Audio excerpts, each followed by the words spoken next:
Japan's ruling Liberal Democratic Party has elected Sanae Takaichi as its new leader. The China hawk, seen right here, won the leadership vote, putting her on course to become Japan's first female prime minister. She's charged with reviving her ailing party as a new anti-immigration grouping makes gains in the polls. Takaichi beat her closest rival in a runoff after none of the 5 candidates won a majority in the first round. A vote in parliament to elect the next prime minister is expected to take place later this month. Let's get more on this from journalist Sonja Blaschke in the Japanese capital. Hello, Sanae. Sanae Takaichi is on course to becoming Japan's first female prime minister. What can you tell us about her? Well, she's got a very long experience as a politician. She's been in the political scene since 1993 and has held a number of cabinet posts. She's known as a very conservative hardliner.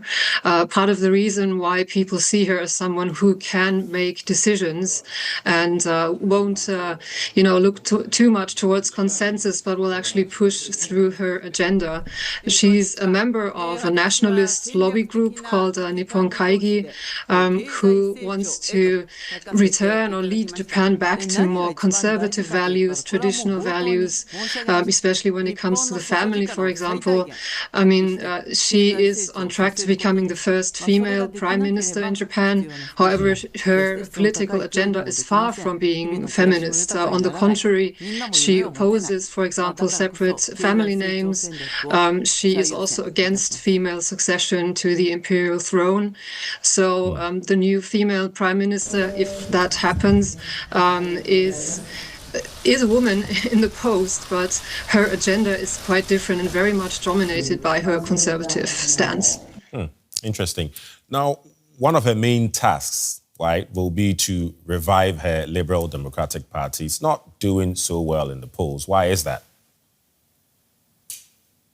I mean, for the longest time, people have been complaining about the big gap between the policies and real life, so to speak. Prices have been rising in Japan. When you go to the supermarket, there's a clear difference. And people are just feeling that, politicians, they don't really care about us. They don't really care about the regular people, are only interested in themselves. And that was compounded by scandals surrounding slush funds and kickbacks for politicians. And people lost a lot of trust because of these issues. Right. This vote is being carefully watched by China, the United States, other countries. What do we know at this point about Takaichi's foreign policy approach? You mentioned it earlier, she's considered a hawk when it comes to defense issues. Her visits to the controversial Yasukuni shrine in the center of Tokyo have raised eyebrows in China and South Korea because Class A war criminals are enshrined there. And it remains to be seen whether she will continue visiting the shrine as a sitting prime minister. The only one that's ever done that in that position was Shinzo Abe in 2013, and that has caused big issues in East Asia. So yeah, also with regard to, for example, Japan taking the responsibility for things it's done in the Second World War, she is against official apologies by Japan. So it remains to be seen whether she will soften her stance once she becomes prime minister or not. Right. Another key issue, migration. It's been a key issue for her and the right-wing populists. But how significant is the current influx of foreign nationals into the country? Why is that a big deal? I mean, compared to other countries, it's still really small.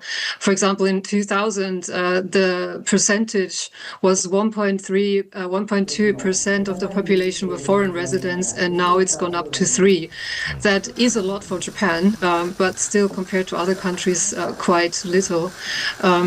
I think it's what is happening at the same time is the influx of tourists, leading to over-tourism in certain areas, and it's just something that Japan has not seen before. It's not used to, and some populist politicians have used that to further their agenda and spreading wrong information about crimes being perpetrated which are not backed up by actual data. Right. Journalist Sonja Blaschke in Tokyo. Thank you. You're welcome.